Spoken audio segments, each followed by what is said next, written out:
Hello everyone, welcome to Thailand Food. What do you like to eat for breakfast? Sandwich with a cup of coffee, steamed dumplings with porridge, or some noodle soup? Please leave a comment below. For me, if it's weekday, I just grab some bread and run.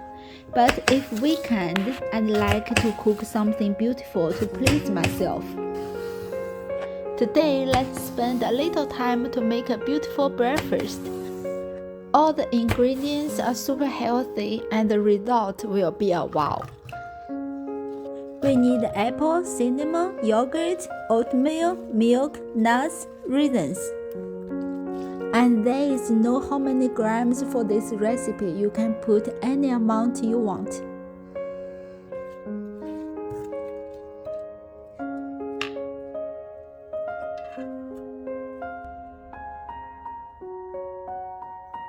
Cook inside the oven at 190 degrees for 15 minutes.